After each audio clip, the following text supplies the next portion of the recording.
పుల్లారావు పని కోసం ఎంతో మందిని అడుగుతూ ఉంటాడు. కాని ఎవ్వరూ పుల్లారావుకి పనివ్వరు. మరుసటి రోజు పుల్లారావు తన కూతురు పుట్టినరోజు కావటంతో తన దగ్గరున్న కొద్దిపాటి డబ్బులతో రంగయ్య దగ్గరికి వెళ్లి అన్ని రకాల మిఠాయిలు కలిపి తీసుకుంటాడు. ఇంటికి వచ్చి తన భార్యకిస్తాడు. ఎక్కడి నుండి తెచ్చారండి? ఈ మిఠాయిలు అస్సలు బాలేవు. నిలువైపోయినవి అమ్మేశారు మీకు. ఈ మిఠాయి పిల్లలు తింటే వాళ్ల ఆరోగ్యం పాడవుతుంది. మన కావ్య పుట్టినరోజని రంగయ్య మిఠాయి దుకాణం దగ్గర అన్ని రకాల మిఠాయిలు కలిపి తెచ్చాను. అస్సలు బాగోలేవండి. ఈ మిఠాయిలు ఇలా నిలువైపోయినవే అందరికీ అమ్మేస్తున్నట్టున్నారు. నాకు ఈ జిలేబీ, కాజాలు ఇవన్నీ చేయడమొచ్చు. నేను బాగా చేస్తాను. గత నెలలో నేనొకరింట్లో పెళ్లికి వంటపనికి వెళ్లాను కదా. అక్కడ మిగిలిపోయిన కిరాణా సరుకులన్నీ పనివాళ్లందరం పంచుకున్నాం. మనకి కొన్ని కిరాణా సరుకులొచ్చాయి. అవి మన ఇంట్లోనే ఉన్నాయండి. ఇప్పుడే మీకు రుచికరంగా మిఠాయిలు చేసిస్తాను. అవునా? సరే, అయితే చెయ్యి.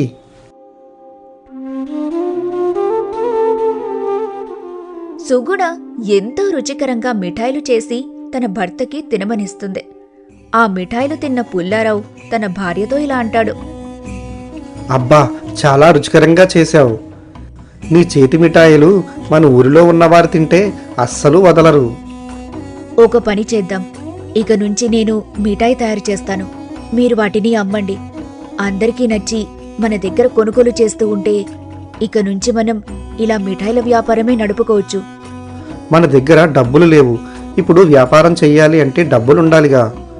ఇంతకు ముందు మనం పాలమ్మినప్పుడు మన ఇంటి దేవుడి హుండీలో కొంత డబ్బులు దాచానండి. వాటిని తీసుకొని ఇప్పుడు మనకి కావాల్సిన వాటిని తీసుకొని రండి. రేపే నేను మిఠాయిలు తయారు చేయడం ప్రారంభిస్తాను. వాటికి కావాల్సిన పదార్థాలన్నీ మీరు వెళ్లి తీసుకొని రండి. సరే, మా యజమాని నారాయణరావు గారు కూడా ఏమన్నా కిరాణా సరుకులు కావాలి అంటే తీసుకువెళ్ళమన్నారు. కాబట్టి ఆయనను కూడా సహాయం అడుగుతాను. సుగుణ మిఠాయిలు తయారు చేయడానికి కావలసిన సరుకుల లిస్టంతా పుల్లారావుకిస్తుంది. అది తీసుకొని పుల్లారావు దుకాణానికి వెళ్తాడు. కావలసినవన్నీ తీసుకుని తిరిగి వస్తున్న దారిలో సూరయ్య దగ్గరున్న పకోడీ, బూందీ మిక్చర్, అన్ని రకాల పిండి వంటలు కొద్ది కొద్దిగా తీసుకుని తన ఇంటికి వెళ్తాడు. అవి తిన్న సుగుణ ఇలా అంటుంది. ఈ బజ్జీలేంటండి, మొత్తం పిండే ఉంది, ఉడకలేదు కూడా సరిగ్గా. ఈ పకోడీల్లో నిల్వైపోయిన శనగపిండి వాసన పూర్తిగా తెలుస్తుంది. అసలు వీటినే ఎలా అందరూ కొనుక్కొని తింటున్నారో. నీకు పకోడీ, బూందీ మిక్చర్ ఇలాంటి పిండి వంటలు కూడా వచ్చా? అవునండి, వచ్చు. మన ఇంట్లో ఎలాగూ శనగపిండి ఉందిగా, నేనిప్పుడే చేసుకొని తీసుకొస్తాను. సుగుణ చేసిన బజ్జీలు, పకోడీ తిని పుల్లారావు భార్యతో ఇలా అంటాడు.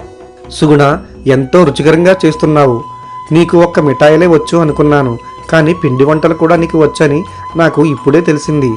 అవునండి, నాకు ముందు నుంచే వచ్చు. రేపటి నుంచి మనం ఒక చిన్న వ్యాపారం చేద్దాం. ముందు మిఠాయిలు చేసి ఇస్తాను, మీరు వాటిని అమ్మండి. కొన్ని రోజుల తర్వాత పిండి వంటలు కూడా ప్రారంభిద్దాం. మనం ఎక్కడ నమ్ముతాం? పైగా మన దగ్గర అంత డబ్బు లేదు కదా దుకాణం పెట్టి అమ్మడానికి. మన దగ్గర అంత డబ్బులు లేవు కాబట్టి ఊరి సంతలో బుట్టలు తక్కువ ఖరీదుకే అమ్ముతారు. ఆ బుట్టను తీసుకొని అందులో మిఠాయిలు పెట్టి మన ఊరి మధ్యలో అమ్మండి. తన భార్య సలహాతో పుల్లారావు సంతలోకి వెళ్లి ఒక బుట్టని తీసుకొని వస్తాడు. ఆ బుట్టలో తన భార్య చేసిన మిఠాయిలు పెట్టి ఊరి మధ్యలో రంగయ్య, సూరయ్య దుకాణాలకు ఎదురుగా పుల్లారావు బుట్టతో మిఠాయిలు పెట్టి ఉంటాడు. అది చూసిన రంగయ్యకి విపరీతమైన కోపం వస్తుంది. రంగయ్య, చూశావా? ఆ పుల్లారావు బుట్టతో మిఠాయిలు పెట్టి మన ఎదురుగానే వ్యాపారం పెట్టాడు. అవును సూరయ్య, పద వెళ్ళి గట్టిగా అడుగుదాం. ఇక్కడ నుంచి వెళ్ళకపోతే ఆ మిఠాయిలన్నీ మనం పడేసి వద్దాం. ఆయన ఇక్కడ వ్యాపారం చేస్తే నువ్వు లేదా నేను చెయ్యాలి, ఇంకెవరూ ఇక్కడ చేయకూడదు. దాంతో కోపంగా సూరయ్య, రంగయ్య పుల్లారావు దగ్గరికి వెళ్తారు. ఇక్కడ నేను సూరయ్య తప్ప ఎవ్వరూ వ్యాపారం చేయకూడదు. వెంటనే ఈ బుట్టతో నీ సామాన్లు తీసుకుని వెళ్ళు. ఇక్కడ వ్యాపారం చేయకూడదని ఎవరూ చెప్పలేదే. ఎవరిష్టం వాళ్ళది. నేను ఇక్కడే వ్యాపారం చేస్తాను. నచ్చిన వాళ్ళు కొంటే కొంటారు, నచ్చని వాళ్ళు తీసుకోరు. మీకేంటి బాధ? మధ్యలో మీకు వచ్చిన నష్టం ఏంటి? ఎప్పటినుంచో నేను సూరయ్య తప్ప ఎవ్వరు వ్యాపారం చెయ్యట్లేదు. కొత్తగా నువ్వు వచ్చి మా వ్యాపారాన్ని దెబ్బ కొట్టాలని చూస్తున్నావా? మీ దగ్గర కొనవద్దు అని నేను ఎవ్వరికీ చెప్పట్లేదు కదా. మీలాగే నేను ఇక్కడ బండి పెట్టి అమ్మడానికి నా దగ్గర అంత స్తోమత లేదు. అందుకే బుట్టలో పెట్టి ఇక్కడ అమ్ముకుంటున్నాను. మీ దగ్గర నచ్చిన వాళ్ళు మీ దగ్గరే కొనుక్కుంటారు. రంగయ్య, వీడితో మాటలేంటి మనకి? పద. ఎవరైనా వీడి దగ్గర మిఠాయిలు కొంటారా ఏంటి? నీ అంత రుచికరంగా ఎవ్వరూ చేయలేరు కదా.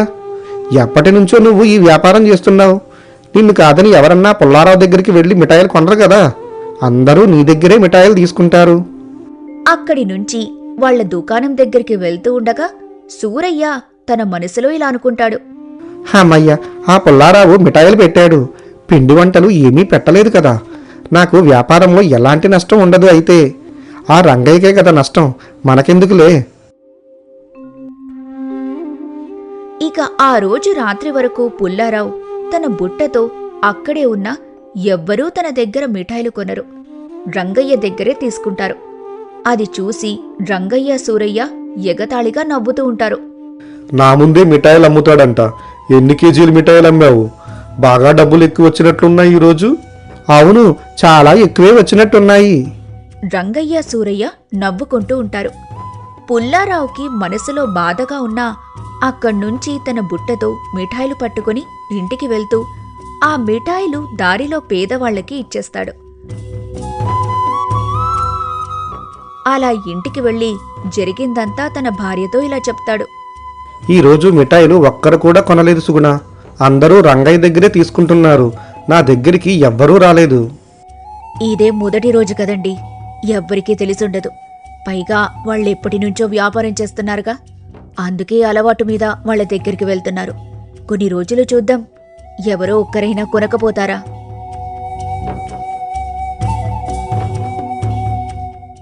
అలా ఎప్పటిలానే మరుసటి రోజు కూడా పుల్లారావు తన బుట్టతో మిఠాయిలు తీసుకుని వెళ్ళినా ఎవ్వరూ తీసుకోరు. రంగయ్య, సూరయ్య ఎప్పటిలానే ఎగతాళి చేసినా పుల్లారావు ఏమీ అనడు. వాళ్ల దగ్గర ఎవ్వరూ తీసుకోకపోయినా ముందు రోజు చేసిన మిఠాయిలు మరుసటి రోజు అమ్మేవారు కాదు. రోజూ నాణ్యమైన నూనెతో వెంటనే చేసి అమ్మేవారు. ఎవ్వరూ తీసుకోకపోతే దారిలో పేదవాళ్లకు ఇచ్చేవాడు.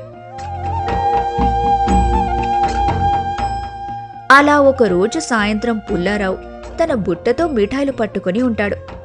ఆ రోజు పుల్లారావు మిఠాయిలు చూసి ఒక ఆవిడ వెళ్తుండగా రంగయ్య పిలుస్తాడు. ఓ అమ్మా, మీరు ఎక్కడికి వెళ్తున్నారు? మిఠాయిలు మీరు అక్కడ తీసుకోకూడదు, నా దగ్గరే తీసుకోవాలి. నేను ఎంతో రుచికరంగా చేస్తాను. ఎప్పుడు మీ దగ్గరేగా తీసుకుంటున్నాం. కొత్తగా వీళ్ళు పెట్టినప్పుడు వీళ్ళ దగ్గర ఎలా ఉన్నాయో కూడా రుచి చూడాలిగా. నాకు నచ్చిన దగ్గర నేను తీసుకుంటాను. ఇక రంగయ్య తన మనసులో ఇలా అనుకుంటాడు. అయినా ఎన్ని రోజుల నుంచో అవే మిఠాయిలు పట్టుకుని వస్తున్నాడు. ఎప్పుడు చేసినవో ఏంటో. ఆ మిఠాయిలు తిన్నాక ఇంక వద్దని నా దగ్గరికే వస్తుందిలే. రండమ్మా, మీకు ఏ మిఠాయిలు కావాలి చెప్పండి. నాకు జిలేబీలు కావాలి. దీని ఖరీదు ఎంత? మీకు ఎంతవి కావాలమ్మా? నాకు ఒక 20 రూపాయలు జిలేబీలు కావాలి. ఇస్తావా? సరేనమ్మా, తీసుకోండి. ఆ రోజు ఆవిడ ఒక్కరు మాత్రమే మిఠాయిలు తీసుకుంటారు. ఆ మరుసటి రోజు మళ్ళీ బుట్టతో మిఠాయిలు పట్టుకుని ఉంటాడు పుల్లారావు. మిఠాయిలు తీసుకున్న లక్ష్మి వచ్చి పుల్లారావుతో ఇలా అంటుంది. మీ దగ్గర నిన్న తీసుకున్న జిలేబీలు చాలా రుచికరంగా ఉన్నాయి. నాకెంతో నచ్చాయి. చాలా సంతోషమమ్మా. నా దగ్గర జిలేబీలు, కాజాలు, మైసూర్ పాకు ఇవి కూడా చాలా రుచికరంగా ఉంటాయి. అవునా? అయితే నాకు ఈ 3 మిఠాయిలు కావాలి. పుల్లారావు ఎంతో సంతోషంగా లక్ష్మికి మిఠాయిలిస్తాడు. అది విని అక్కడే ఉన్న గంగాధర్రావు మిఠాయిల కోసం వెళ్లి జిలేబీలు తీసుకుంటాడు. రంగయ్య అది చూసి ఎంతో కోపంగా గంగాధర్రావుతో మాట్లాడతాడు. ఓయ్ గంగాధర్రావు, నువ్వెప్పుడు మా దగ్గరే మిఠాయిలు తీసుకుంటావు. ఇప్పుడేంటి అక్కడ తీసుకుంటున్నావు? నా దగ్గర మిఠాయిలు బాగుంటాయి. రా, ఇక్కడే వచ్చి తీసుకో.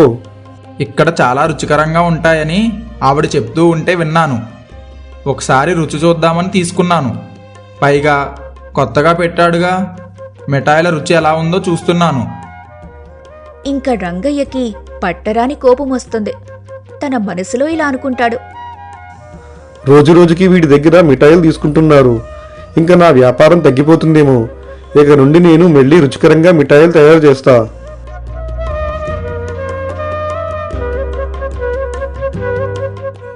ఇక మరుసటి రోజు పుల్లారావు కన్నా రుచికరంగా మిఠాయిలు తయారు చేయాలని రంగయ్య ఎంతో శ్రద్ధగా జీడిపప్పు, బెల్లం పాకం నాణ్యమైన నూనెతో చేస్తాడు. ఆ రోజు సాయంత్రం పుల్లారావు దగ్గరికి గంగాధర్రావు వెళ్ళి ఇలా అంటాడు. పుల్లారావు, నిన్న నీ దగ్గర మిఠాయిలు తీసుకున్నప్పుడు ఎలా ఉంటాయో అనుకున్నాను, కానీ చాలా రుచికరంగా తయారు చేశావు. నీ దగ్గర ఉన్న అన్ని రకాల మిఠాయిలు కొద్ది కొద్దిగా నాకు ఇవ్వు. అలాగే అయ్యగారు, ఇప్పుడే మీకు ఇస్తాను. ఇక పుల్లారావు ఎంతో సంతోషపడతాడు. అలా కొద్ది కొద్దిగా తన మిఠాయిలన్నీ అమ్ముడుపోతాయి.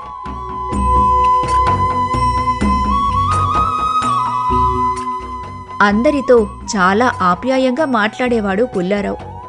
రంగయ్య ఎంతో రుచికరంగా చేసినా తన దగ్గర మిఠాయిలు ఎవ్వరూ తీసుకోరు. రోజురోజుకి రంగయ్య దగ్గరకొచ్చేవాళ్లు తగ్గిపోతూ ఉంటారు. అలా రోజు పుల్లారావు ఎంతో ఆనందంగా ఇంటికి వెళ్తాడు. అలా పుల్లారావు వ్యాపారం బాగా సాగటంతో లాభాలు ఎక్కువొస్తాయి. అక్కడే డబ్బులు పెట్టి దుకాణం పెడతారు.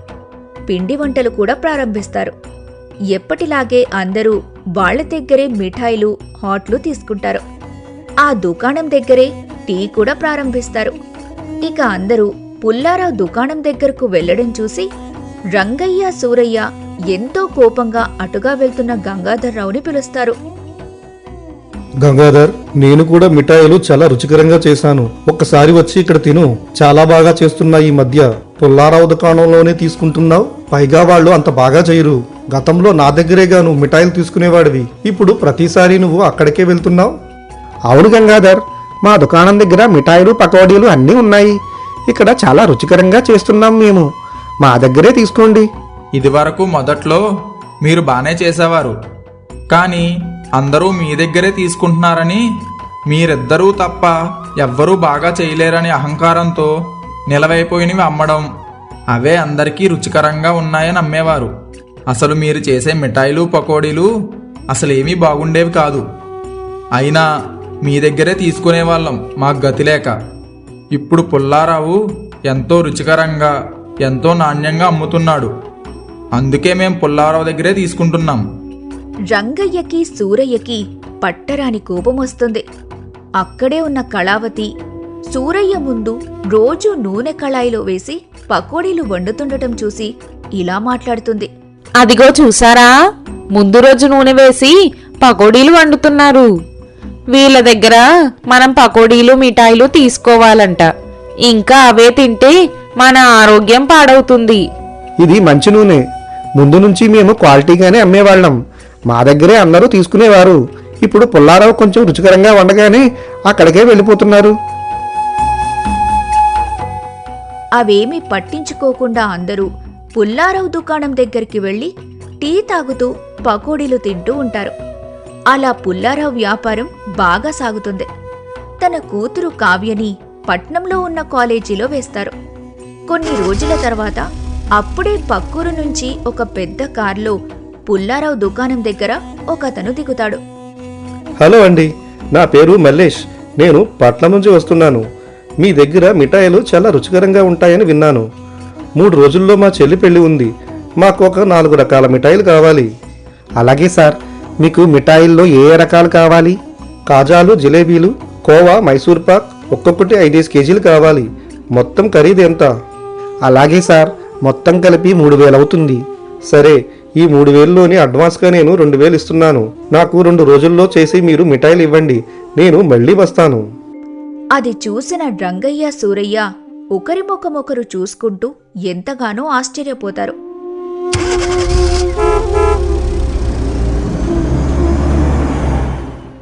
పుల్లారావు తన భార్య చేసే మిఠాయిలకి కావాల్సిన సరుకులన్నీ తెచ్చుకొని మరుసటి రోజే ఎంతో రుచికరమైన క్వాలిటీ మిఠాయిలు తయారు చేయటం ప్రారంభిస్తారు.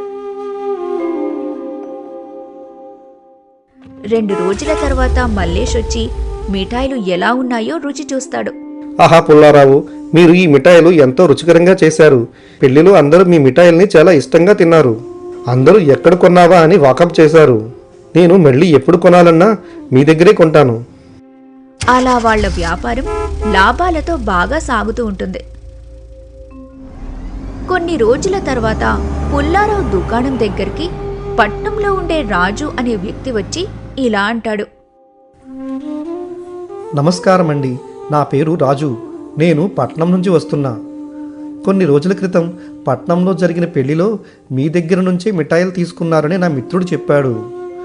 మీ దగ్గర మిఠాయిలు చాలా రుచికరంగా ఉన్నాయి. వారం రోజుల్లో మా ఇంటి గృహప్రవేశం ఉంది.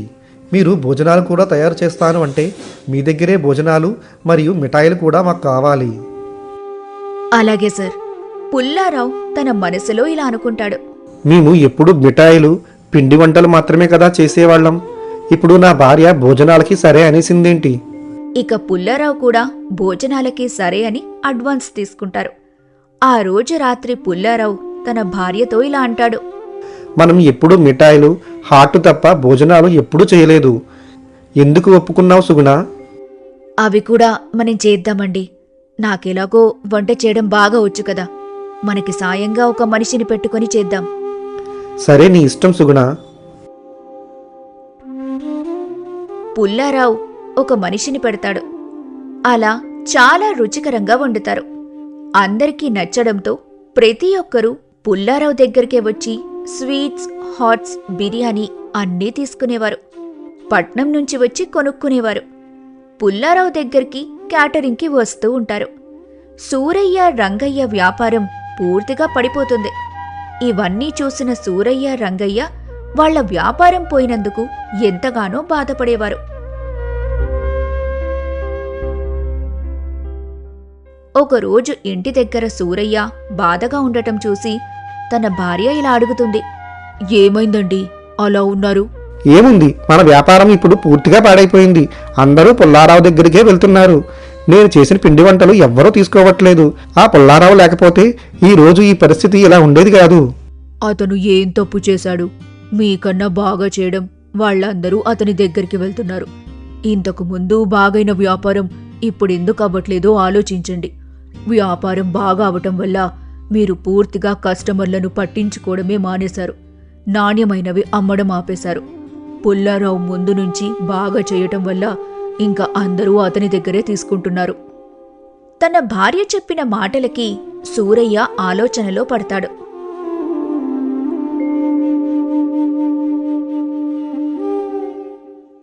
రంగయ్య దగ్గరికి వెళ్లి మాట్లాడతాడు. ఇద్దరూ వాళ్ళు చేసిన తప్పులు తెలుసుకొని పుల్లారావు దగ్గరికి వెళ్లి ఇలా అంటారు. పుల్లారావు, మమ్మల్ని క్షమించు. నువ్వు మొదట్లో వ్యాపారం పెట్టడం చూసి పెట్టద్దు అని నీ మీద దౌర్జన్యం చూపించాం. మేమిద్దరం చాలా మాటలన్నాం. కానీ నువ్వు మా మీద కోప్పడకుండా నీ అంతట నువ్వు వ్యాపారం మొదలుపెట్టావు. ఎంతో నాణ్యమైన వంటకాలతో అందరినీ మెప్పించావు. కస్టమర్లని ఎంతో ఆప్యాయంగా చూసుకుంటూ వ్యాపారాన్ని కొనసాగించావు. నిన్ను చూశాకే వ్యాపారం ఎలా చెయ్యాలో కూడా మాకు అర్థమైంది. నీ కష్టం వల్ల ఈరోజు వ్యాపారంలో ఇంత పైకి ఎదిగావు. మీ ఇద్దరు నన్ను క్షమించాలి. బాగా సాగుతున్న మీ ఇద్దరి వ్యాపారానికి నేనే అడ్డుగా వచ్చాను.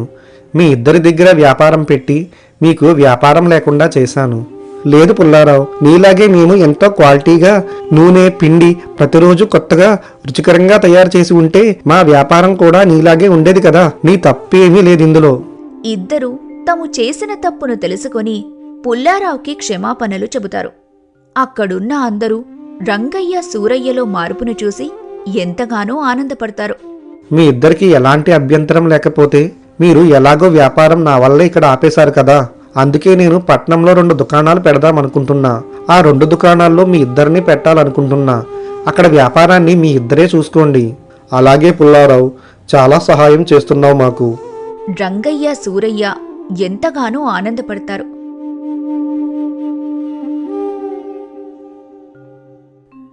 పుల్లారావు పట్నంలో తన వ్యాపారంలో రంగయ్య, సూరయ్యని పెట్టి కొంతమంది పనివాళ్లని పెడతాడు. ఎప్పటికప్పుడు పుల్లారావు పట్నంలో వ్యాపారం దగ్గరికి వెళ్లి వంటకాల క్వాలిటీ అది ఎలా ఉందో చూస్తూ ఉండేవాడు. తన దగ్గర పనిచేస్తున్న వాళ్లని సొంత కుటుంబంలా చూసుకునేవాడు. పట్నంలో కూడా వ్యాపారం బాగా సాగుతూ ఉంటుంది. అలా పుల్లారావు తన తెలివితేటలతో వ్యాపారంలో పెద్ద స్థాయికి ఎదుగుతాడు. ఊరి మధ్యలో ఒక పెద్ద ఇల్లు కట్టించుకుంటాడు.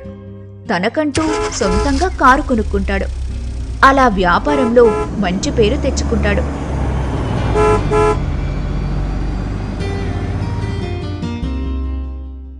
తన కష్టాల్లో ఎప్పుడూ తోడు నీడగా ఉంటూ ఎన్నో మంచి సలహాలిస్తూ ముందుకు నడిపించిన తన భార్యను ఎంతో ప్రేమగా చూసుకునేవాడు. తన వ్యాపారాలకు తన భార్య పేరే పెట్టేవాడు. ఊరిలో పేద పిల్లల కోసం మంచి పాఠశాల కూడా కట్టించాడు. అలా తన జీవితంలో ఎంతో సాధించానన్న తృప్తితో బతికేవాడు పుల్లారావు.